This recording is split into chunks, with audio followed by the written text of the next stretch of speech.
It's Song Talk Radio with Michael, Neil, Phil, and the gang.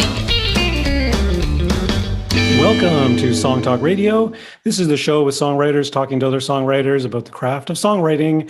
We share tips, tools, and techniques, and together we all become better at writing songs. I'm your host, Neil Modi, and with me are the fruitful members, some of them, of the Song Talk Radio action team. We have Mulberry Mike. Mulberries. I've never actually had a mulberry, though I did have a homemade blueberry muffin today, so Nice. I'll take that. Okay, well, blueberry is not alliteration with Mike, so sorry. No, exactly, but I appreciate it'll do. And filling in for Phil Emery tonight, we have Cherry Chad. Awesome. Cherry Chad fits with my red lighting, so it's great. That's what I was going to say, yeah. And Chad's joining us from Minnesota. He's the education director for the Minnesota Association of Songwriters. So thank you for the last minute fill in with Absolutely. us, Chad. No, I'm honored that you asked. Yeah, great. And to our listeners, please send your comments and questions to at Song Talk Radio on Twitter, Facebook, or Instagram, or feedback at songtalk.ca, and we'll share them on the show. And please visit us at songtalk.ca to find out how you can be a guest. And before we get to our very special guest tonight, a couple of housekeeping items from the Song Talk Radio news desk. First up is our annual songwriting challenge. And of course, if you've been listening to the podcast the last little while, you know that the songwriting challenge has dropped. It's on our website. You can check it out. And this year, everyone is being asked to write from a title. And the title that we picked is Why Do You Cry? The question mark is optional. And in an episode in February, Phil and Mike and I are going to share our answers to the challenge. And we invite our listeners, same as last year, to submit your answers to the challenge. Send us an MP3 and your lyrics and a little description of your songwriting process, and to feedback at songtalk.ca. And we'll pick a bunch of them and share them on future episodes, probably in March and April, something like that. So stay tuned for all that goodness. And I guess it depends on how many songs people submit. That'll tell you how long we'll keep doing shows on it. Yeah, keep going. And we had our Song Talk Radio songwriting meetup last night on January 31st. And both Mike and I actually shared drafts of our songwriting challenge answers. So if you were there, you got a sneak preview of what's to come. Mike, how was the meetup? It was great. It was really well attended, which was nice. People from all over the place. And a few from Chad's neck of the woods, I believe. We got a bunch of people from Minnesota. It was cool. Yeah, our delegation arrived. That's good. Yeah, they did arrive. They got across the virtual border, no problem. And I think everybody, I was kind of chomping at the bit, or had made a New Year's resolution, but a lot of people signed up to show off their songs and get some feedback and to contribute. It was a jam-packed evening with some really good music and some great comments. So we started 2022 pretty well, I think. Yeah, for sure. Okay, and from the news desk, Mike, you want to talk about the other big looming issue right now? Yeah, it seems that it started with Neil Young taking his music off Spotify, since they would rather have someone, Joe Rogan, who will occasionally, spout misinformation about COVID. So he said, choose that or choose him. And they chose Joe Rogan with his millions of subscribers. And so Neil Young dropped off Spotify.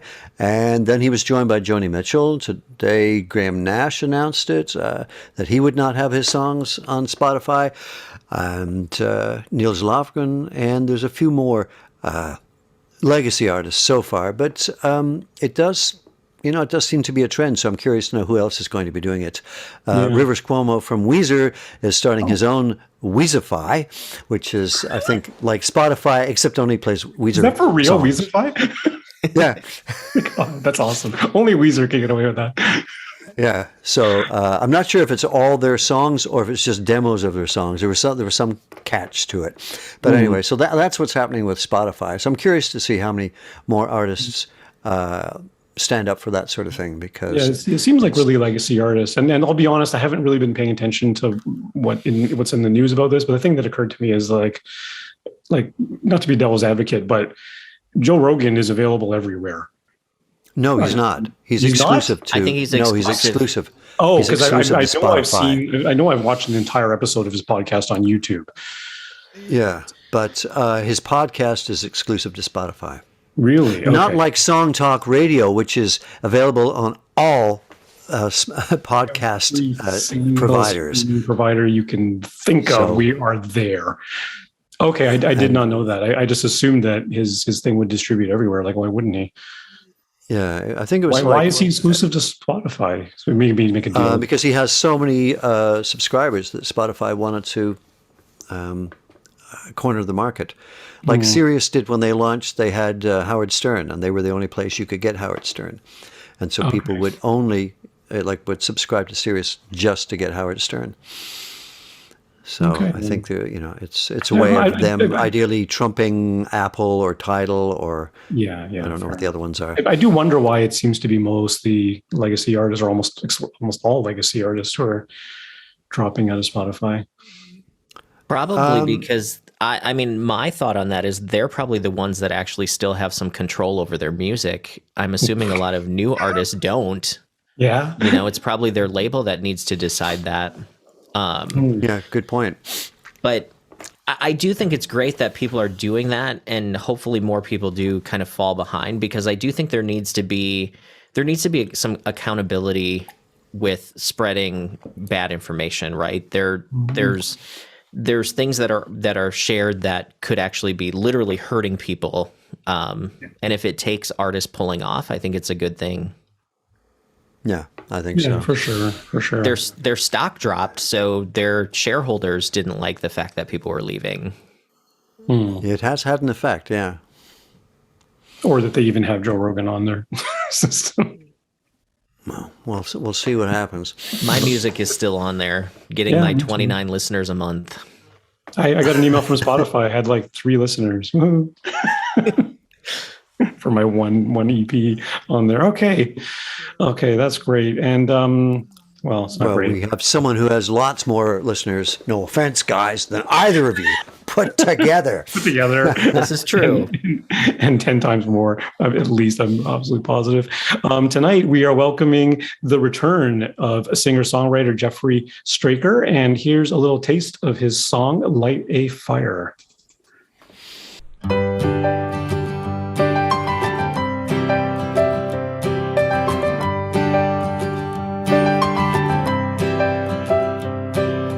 Bags are packed, some regrets are gonna echo around inside my head, but it ain't gonna be a headline in yesterday's news.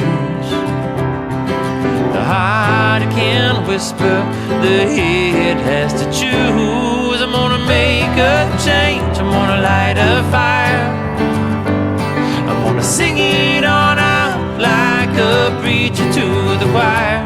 I'm gonna start with a spark, let the flames burn higher. Whoa, I'm gonna light a fire. Singer-songwriter, pianist Jeffery Straker grew up taking piano lessons in small-town Saskatchewan and has gone on to perform over 100 shows per year across Canada, Europe, and Latin America. The storytelling nature of his songs has the power to transport a listener out onto a lake in Canada's north or to the main street of a prairie town. Critical comparisons have been drawn to the likes of Harry Chapin, Chris Christopherson, and Billy Joel, while performances have seen him live on BBC Radio in the UK, on stage with symphony orchestras, and in backyards across Canada on his recent summer tour. He has a way of drawing us into the world and making us feel like we're a welcome guest, an old friend he's ready to catch up with. That was a quote from CBC's Saskatchewan Weekend. And Jeffery recently won the Saskatchewan Music Awards Root Folk Artist of the Year for the second time. Welcome back to Song Talk Radio, Jeffery, and congratulations on your award. Thank you, and thanks for having me back. This is like, our 6-year reunion or something. 6-year reunion. Yeah, it was funny when I just invited you a week or so ago on the show. It was that same day a memory popped up on my Facebook because it was your episode from when before times, of course, when we did the show live in downtown Toronto. Yeah. And it's great. It's great. It's great, and I didn't realize we had a real live Minnesotan with us too. This is exciting. Oh yeah. I'm watching Fargo these days, so I can't wait to hear you talk. That's always good. So you were saying before the show, Jeffrey, you've actually been pretty busy during this pandemic time, eh? Yeah, the pandemic it's been a funny thing. I mean, as probably everyone did when it first hit. Sort of the Reader's Digest version is we all pivoted to online and initially for the first 8, 10, maybe 12, but for sure 8, 10 months, like online audiences were huge. Like, and we all set up our donate buttons and e-transfer things, and people were really generous. And I mean, it was actually a viable way to perform, in lieu of anything else. Mm-hmm. And then that really dried up. Like people really maxed out. And you can't blame them. They were going to work on Zoom, putting their kids to school on Zoom, Zooming here, Zooming there. The last thing they wanted to do was then finish the day and tune in for a Zoom concert. It wasn't working. But luckily this past summer, and the summer before actually, I was able to do a lot of outdoor shows across Canada, backyards and parks and whatever. And this past summer I did 55 of them, and they were really wonderful. And this fall, because I'm in Saskatchewan, we were able to do some indoor shows before Omicron hit. So it kept me really busy. In between all that, I've been writing some new songs, and really looking forward to recording and releasing some singles this coming year. So it's been nice. Mm-hmm. Good. Glad to hear you've been productive. Yeah, amazing. Trying. Very busy. So you're a classically trained pianist. What's your singer-songwriter process? You start with piano stuff. You start with lyrics, melodies. How do you start songs usually? That's kind of changed a bit over time. Initially, I think I would have always started with a lyric. 100%. It was really weird. I think what happened to me was I found a process and I kind of stuck to it. But then, like any sort of groove, there's a fine line between a groove and a rut. And so I realized, I got to try different approaches. And it's interesting with this song Light a Fire is the one that you played and we'll talk a bit about. That one, for example, started with the hook. I had this hook and I don't even know where the hook came from, but there was this hook lurking around in my mind somewhere. So sometimes I enjoy starting with music, but then, on the flip side, the song I've been writing today, a new one, it started with a lyric idea that I had no idea where it would go. I didn't even know what it was about. And so exploring that has, with no idea where it's going to go, that can be fun too. So it's kind of all over the map, and it's, as you guys probably know too, I mean, whether you start with the music or start with the lyric, what I love about this songwriting thing, is that you start it, whether it's melody or lyrics, you start pushing it in a certain direction, but it's that magical point when it starts telling you where it wants to go. That's the part. It's like this endorphin rush. It's the craziest thing. So yeah. Anyway, long answer to a short question.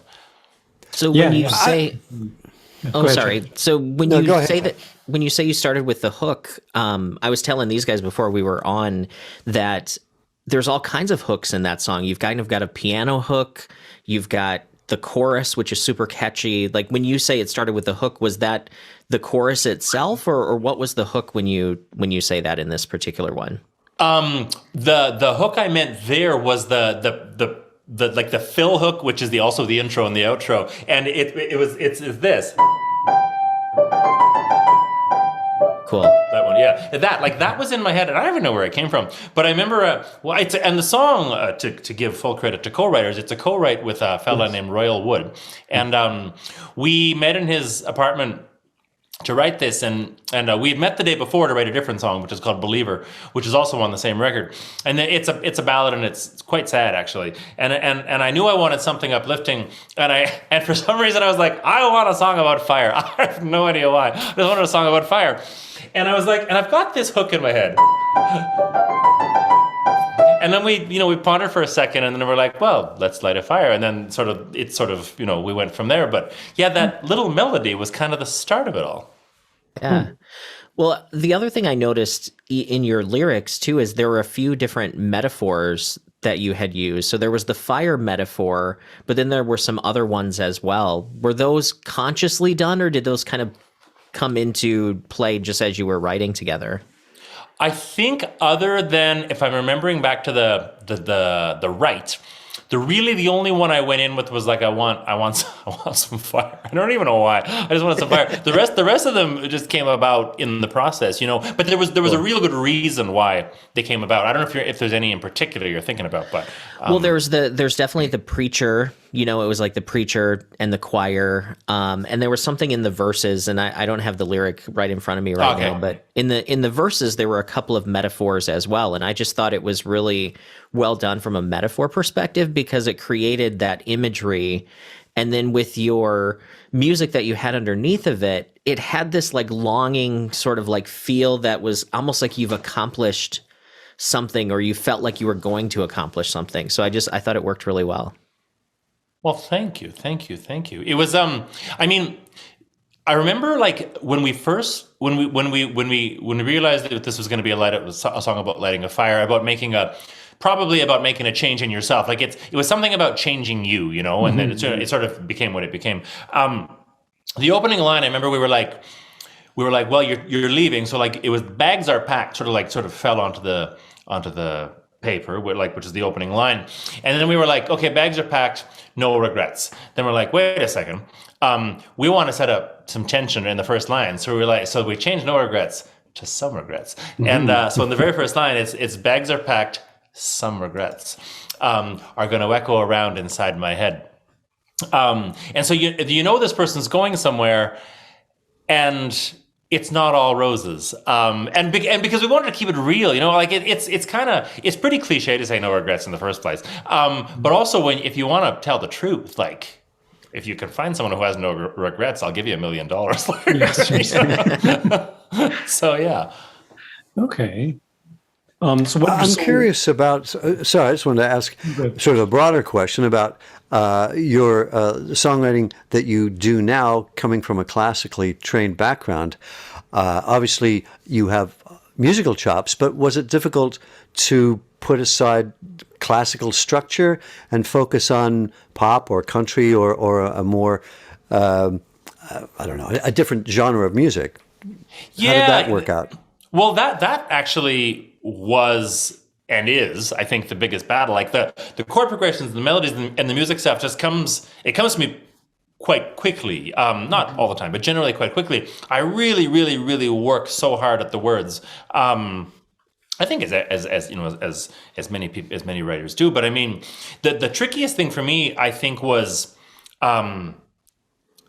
was allowing, like, learning to love the unexpected and learning to sort of create opportunity for the unexpected, and like that's kind of like harvesting your subconscious, because all the classical training I did for all those years, that's all about interpretation. Like the notes are there, someone already wrote them. Yeah. So what you're doing is bringing new life to someone else's notes, and that is a very difficult thing to do. But that's not what songwriting is. Songwriting is like creating the idea.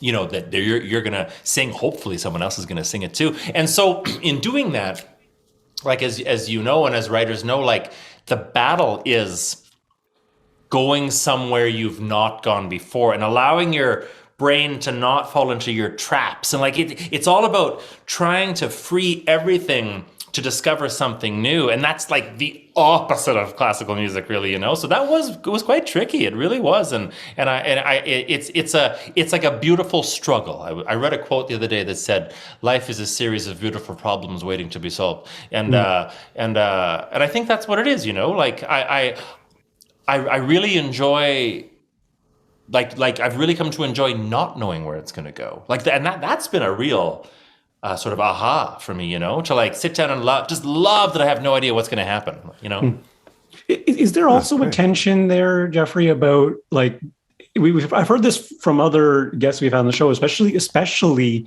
classically trained pianists, that there's a tension between kind of showing off on the piano. Like you got chops on the piano and musical complexity versus, lyrical depth or something else that, are arguably can detract from the songness of a song and kind of, you send us a video of the song, so you can even see your fingers and stuff. You're not doing, classically complicated stuff. It sounds like it's all in one key. You're not modulating. You're not, borrowing chords from other key signatures. You're not doing the kind of stuff that occurs in instrumental classical music. Is there a tension there that you want to push that boundary a little bit, or do you think it's something you deliberately hold back on, or how does that work? Well, I think over time, and I've like this writing songs and recording them and performing them has now been my full-time work for 16 years. But when I first started, oh my God, you hit the nail on the head. I mean, I was like a caged animal, It was like I knew I was like, you can't be busy on the keys. You can't. I always had to tell myself, stop being so busy on the keys, And if you're Tori Amos, you can get away with it, I guess. Exactly. But she also, but you're right, and she also writes in a style where it kind of sort of works. I mean, I'm more of I really am drawn to folk roots type songs, which the magic is in the story, hopefully, yes. Right? I mean. So there was a tension, and I think I sort of beat it out of myself in a way, but in a good way. In that it's all about serving the song, and I think like that, if you want to serve your song the best, and these are story songs, like let the story be told, as clear as possible. And so what I've done, learned that I can do, is you can record a song one way, but when you do it live, you can do fun things like add solos, and that's where you can let your hands go bananas, or put a harmonica around your neck and lay into a harmonica solo. But then chill out when it comes back to the verses and the chorus, because let those words do their work. Because you work so hard at putting them on the damn page in the first place, let them be heard, But it was a real battle, and there's probably still some people who say I'm too busy on the keys, but I don't care. I wouldn't say that. I mean, yeah. Don't listen to them. Okay, you should be listening to us. Do you have certain? Oh, sorry. No, I think you're probably going to ask the same thing I was. Go ahead. Do you have certain influences or other? I know you said you like the folk. Kind of that sort of, I almost called it Americana, but maybe it's Canadian. I don't know what you guys call it up there. But, Americana, yeah. Okay. But do you have certain people that you look up to within that genre that you sort of knew how it was supposed to sound like that? Or what was that like for you? Well, that's a really good question, because so many of the people whose words I really loved weren't piano players. I mean, they played piano a little bit, but they were not piano players. So Joni Mitchell, primarily a guitar player, played some piano, not incredibly well. She would admit that. But then say, Neil Young or Gordon Lightfoot, or I love the words of these people. But they're always playing guitars, and they typically were strummers, a bit of picking, but a lot of strumming rhythm. There were people though, say Carole King, who I just loved, too. And I kind of would take someone like that and really focus on what is she doing on the piano that allows her songs to still be kind of these sort of rootsy sort of things, So, and I also love Billy Joel. I probably love Billy Joel's piano playing more than Elton John's. Billy Joel's more of a storyteller balladeer. Elton John's more of a, Elton John's songs are more obviously the words are by Bernie Taupin, they're more a different thing. Billy Joel's are actually quite, his songs could be, if you took away the band and had that played with the guitar, it would be a folk show. Allentown, they're all story songs. So I would watch those types of piano players and sort of see, okay, how do they do it, So that kind of helped. Awesome. Oh, interesting. when you started those many years, 16 years ago, you were playing. You're not playing writing the same kind of songs now, are you? What has been the journey of song as a songwriter that you've gone through? Yeah, it's really interesting how it's changed, because my first record was it was really my first record that I put out was like pretty folky. It was called Songs from Highway 15, and it was like these story folk songs about where I was from in Saskatchewan. The next record was quite pop-y. It was produced by this big pop producer. His name was Justin Gray. He was originally from Toronto, and he lives in LA now. And the songs were quite poppy, and who knows why it went there? I don't know. I mean, I've really allowed each record to kind of be what it's going to be. And then the one after that was like poppy still, and then they kind of wound their way back to being quite roots Americana sounding. And it's really it's kind of run a bit of a gamut, and I mean, I think, like, maybe to a fault, I'm easily bored, and I think I would have been bored. I've made 8 records. I think I would have been bored if they all would have been roots records. I really needed to go and explore, and that's been my path.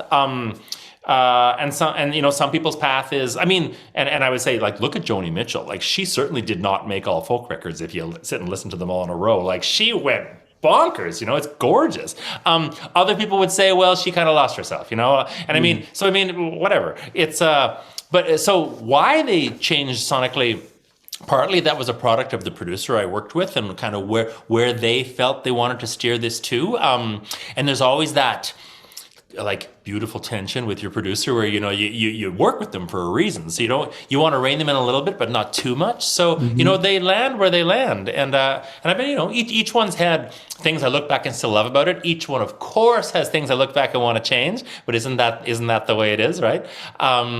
Yeah, so it's been a nice adventure.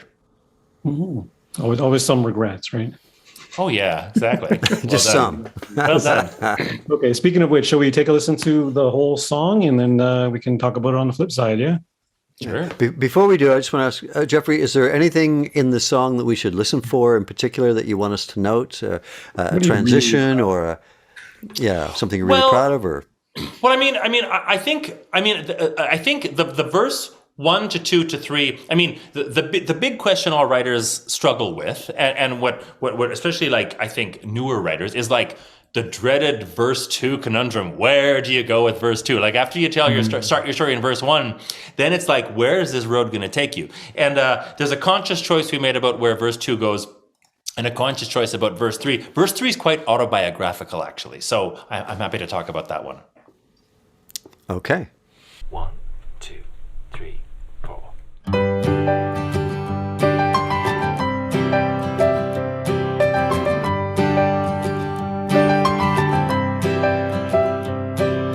Bags are packed, some regrets are gonna echo around inside my head, but it ain't gonna be a headline in yesterday's news. The heart can whisper, the head has to choose. I'm gonna make a change, I'm gonna light a fire, I'm gonna sing it on out like a preacher to the choir. I'm gonna start with a spark, let the flames burn higher. Whoa, I'm gonna light a fire.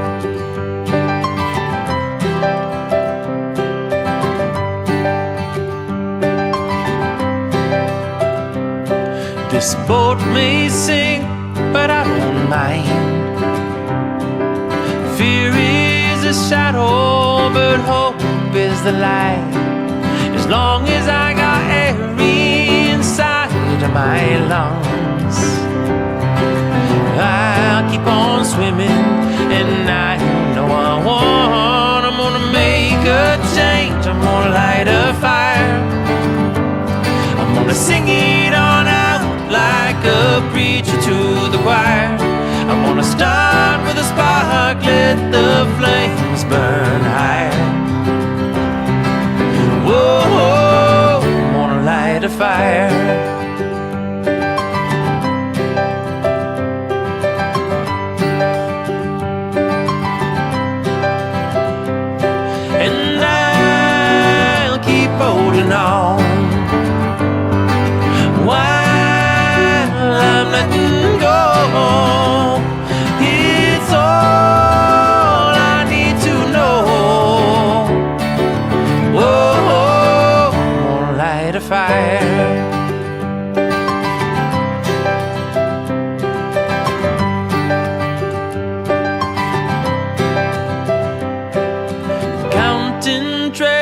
treasure when we're old won't be just coins of silver and gold. It's the riches of our story that fill up our soul. I've been looking for the answer, I finally know. I'm gonna make a change, I'm gonna light a fire. I'm gonna sing it on out like a preacher to the choir. I'm gonna start with a spark, let the flames burn higher. Whoa, I'm gonna light a fire.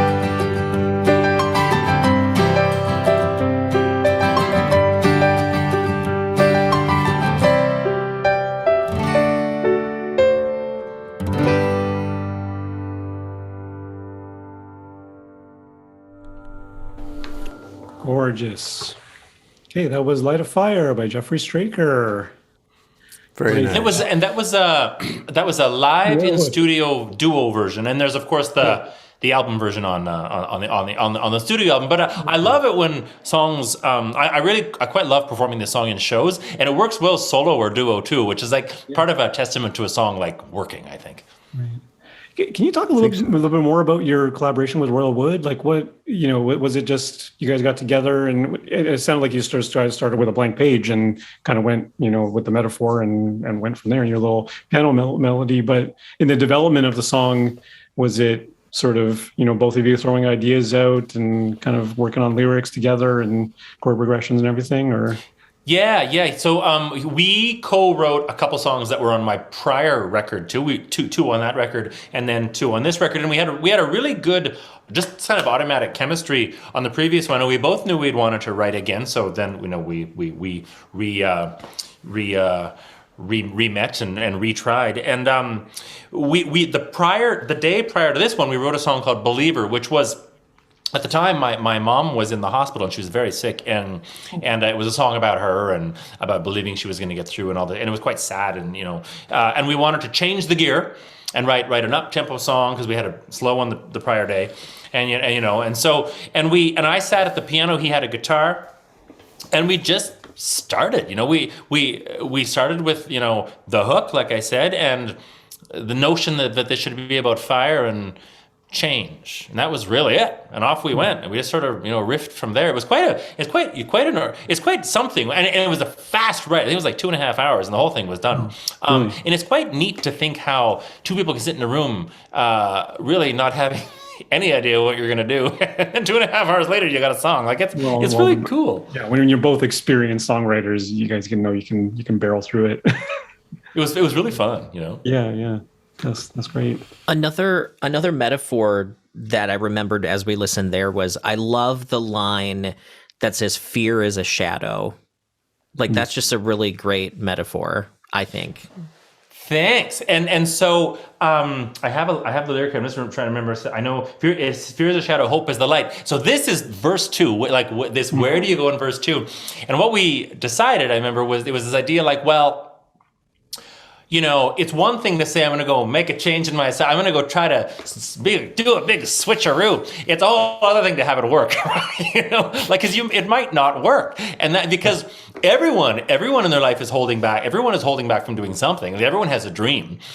Most people don't follow it. That's the sad part of human beings, is we get stuck in a rut and where we get kind of afraid. We love our safety and we don't change. It's like, so how do you tell someone like, go for it, without saying, it might not work, because it might not. And so verse 2 is all about winning is trying. And I'm a firm believer in that. And it's a bit of an autobiographical song, because I quit a job 16 years ago to become this musician songwriter, and had no idea if it was going to work or not. I literally hopped off a diving board and I was like, well, let's see what happens. And so that fear is the shadow is followed by the line, hope is the light. Because, really, the thing that prevents anyone from pursuing a dream is simply fear. And of course, fear is a real thing. But I mean, if we all ran around cloaked in fear, this would be a pretty dreadful planet. There's a lighter side to it all. So it was just a sort of a reminder, I guess. Mm-hmm. Mm-hmm. It also feeds well into that chorus again, because it's saying you're going to light a fire, which basically fire would get rid of the shadows, right? Like that's where the light comes from. Yes. I love that you saw that. And I think that verse 2, and so the verse 2 starts with, this boat may sink, but I don't mind. Fear is the shadow, hope is the light. It's like, so, that's that constant battle with inside you. But as long as I got air inside of my lungs, I'll keep on swimming and I'll know I've won. And that's the whole, like, trying is winning thing. Like, and I mean, I've always said, the thing that pushed me to becoming like hopping into music and trying to make it my full-time thing, which it has, was I did not want to be the guy at the dinner party when I'm 65 sitting there with the coulda, woulda, shoulda stories. Like, those people make me sick to my stomach, and they're going on about coulda, woulda, shoulda, and it's like, yeah, well, why didn't you? Because to me, it's not about whether it worked or not. It's like, did you try? Like, I love the people who tried, and especially the people who tried and failed. It's wonderful, So verse 2 is kind of about that. Awesome. Yeah, I really like the overall. I mean, you're saying it's a story song, and it very much is, because you were talking about how, okay, what do you do for verse 2? But you even extended that into verse 3, where it's like it is like the older character now looking back on their life, right? So it really is a nice progression, especially because the chorus is really, really positive. I'd even almost go and call it kind of sugary sweet. Like, it is really, really positive. There's a lot of light in the chorus, right? So I do appreciate that the verses do go to places like shadow, and and a little bit of not really darkness, but kind of the kind of compromise on those things, or like you're saying off the top, some regrets.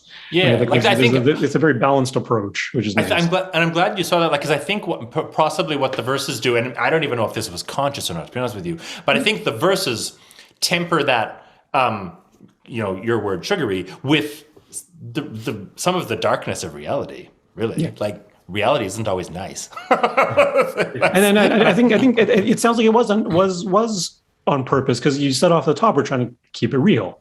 Mm-hmm. Right, and if you're going to do that, you can't be happy all the time. It's not really the thing, right? So yeah, I think definitely that's part of it. It's just part of your worldview, so it gets injected into the song. I think so. And that third verse plays off this, like, really sort of dovetails verse 2, and counting treasures when you're old won't be just coins of silver and gold. Really, it's like the that. Riches of our story that fill up our souls. Been looking for the answer, I finally know. And it's that was literally, I remember me talking to Royal about these coulda, woulda, shoulda dinner party people. And it's like, and people who, like, I know a lot of people who have said to me, and I hear this at the end of concerts a lot, when people come to the merch table, and a comment I often get after a show, if people enjoyed the show, they're buying something, and they're chit-chatting, and they'll say something like, that must, like, I would expect the comment to be, that must be, it must be neat to have, that must be interesting to have, obviously this is your passion, it must be neat to have your passion be your work. And so people say that, and I would expect the sort of the sequitur to be, I wish my passion could be my work. I hear more often than not people say, I wish I had a passion. I hear that so many times. When I started hearing it first, I was like, what? Like, people don't have a passion. There are so many people who don't have a passion. Like, it's kind of, I'm smiling, but it's quite a painful thing to me to know this. And there's people, but at the same time, there's people who have something they really, really do want to try. But the older we get, I think as time goes on, we have things that prevent us from doing it, and people play it safe. And I know it's such a struggle, So the song is kind of that third verse in the song is kind of for those people, who maybe are on the fence about it, maybe want to try it. It's like, it's not about how much money, on your final day, it's not about how much money is in your bank account. God forbid your tombstone would say, so-and-so died with a lot of money. That'd be the worst. That'd be the worst. But it's like, if you go kicking and screaming into your grave with blood on your knuckles and a wine stain on your shirt, that's kind of how I want to do it, So that's kind of what the third verse is about. Yeah, yeah. No, So that'll be on the tombstone. yeah. I noticed something in the song, and I've never noticed it in a song before, and I thought it was really cool. The bridge ends with the chorus ending, and I thought it was a really neat way to bring us back into the song. And I thought, oh, I'm going to steal that. That was so cool. I really like that. Okay, I feel like someone at the meetup did that last night, Mike, or either someone did it or I was thinking they should have. Yeah, but you're right though, because the bridge is a nice takeaway to take us to somewhere else, and then the way you brought us back into the song, it was just so smooth, and I just thought that was a really neat part of the song. I mean, there's a lot of great parts to it, but cool. That was really stuck out. So well, that's. I mean, I know it's there. I know I did it, but that's interesting that stood out to you. I'll make a note of that. Maybe I should do that again. It worked really well. No, it totally does, right? Because the bridge is fantastic. It does take away to a separate place, just what a bridge should do. And yeah, Mike is right. It's the way it pulls back. Because sometimes it is true when you do a bridge, getting back to the main part of the song is sometimes a little clunky. But you're right. This is like smooth.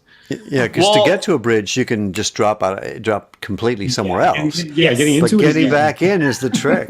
yeah, smoothly. And it's interesting. So the bridge, I mean, it's really just a couple lines, and then the title again is like, "I'll keep holding on while I'm letting go." And I remember we struggled with the bridge, being like, well, where, where, like we knew the song needed a bridge, and we knew the song needed a bridge because the hook is so repetitive.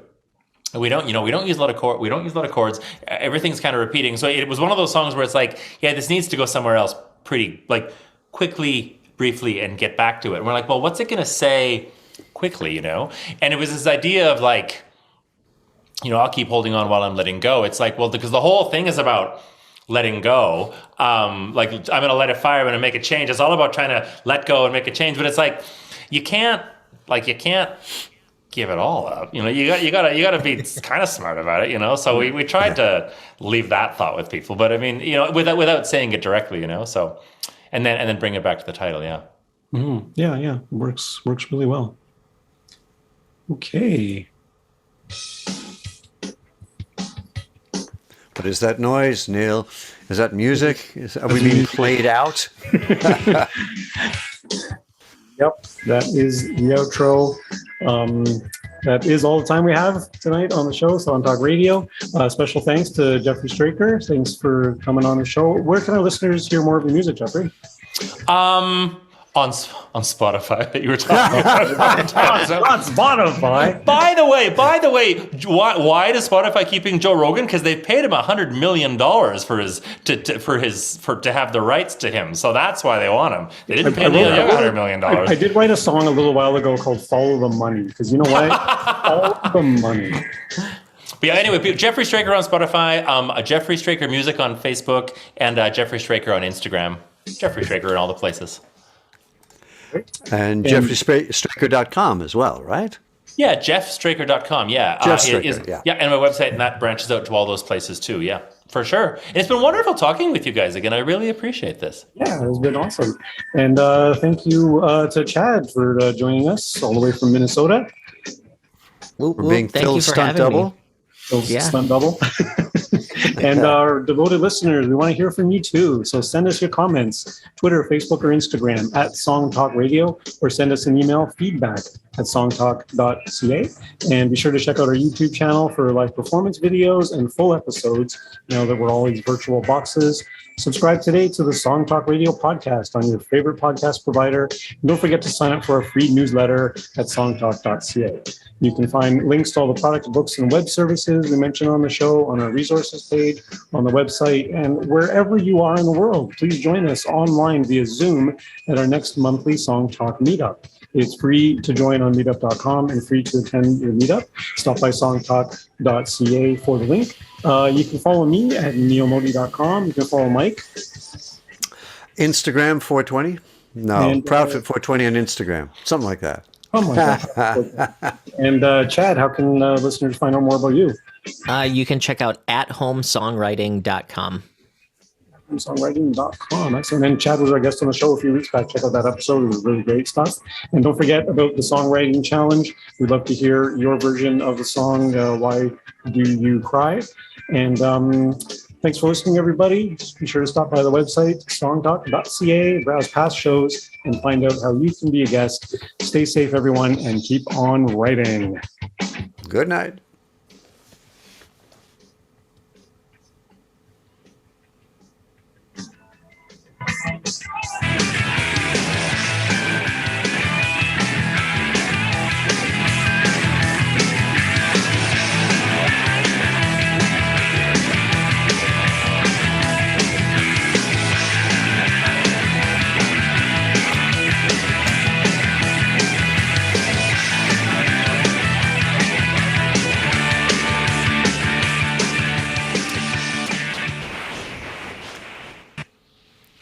So we did keep you a bit longer than half an hour, but wow, it was just so much damn fun talking to you. It's fun. It's fun. I mean, I always forget how fun this is, where you can just like sit and talk with three other people who write songs about writing songs. It's so nerdy. It's so fun. Yeah, it is. It is. We like Really? to nerd out.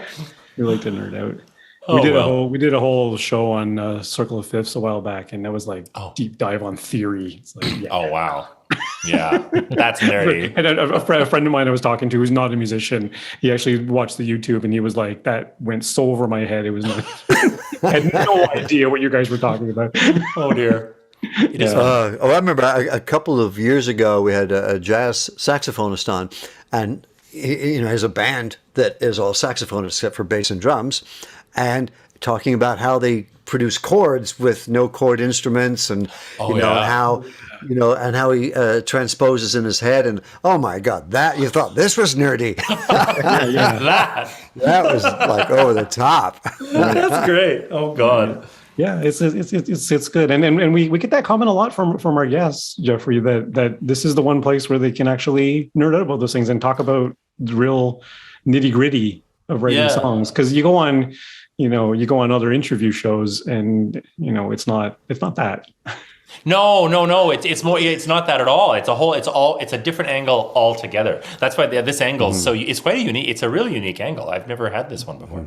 Mm-hmm. So you don't get grilled about your bridges. No. Verse 3. I'll go some PTSD about this now. Seriously, that lyric, really? You chose that lyric? What are you talking about? That's what you guys should do. That should be your shtick. Is like it starts out nice and it gets just nasty. Answer the question. So let's talk about line 5. Like what were you hell were you thinking? Talking about lighting a fire. You gotta light a fire in your career with a song like that. What are you doing? You're gonna cry. Exactly. I'd watch that. Maybe that's just me. Making songwriters cry. Yeah. We need to take some tips from Joe Rogan on being more controversial. Yeah. Oh my God. Oh dear. Anyway, you want misinformation? Your song sucks. That's misinformation. Oh God. Well, I enjoyed it immensely. I did. Fantastic. Thank you for being on our show. Yeah, thanks. And then Nice obviously, to meet you. Nice to meet you too. And I'm going to go watch your episode now. And you'll let me know when it'll air, and then I can toot it on social media too. Yes, please. Yeah, we will do that for sure. Yeah, that's great. Okay, excellent. All right, I will go eat my supper in my central time zone here. Yes, you do that. Enjoy. All right. Enjoy your flatlands. Yes. Okay, bye, guys. Winter. Bye. Oh, and that finger. Bye. Yeah, I've watched that finger. Watch that frostbite.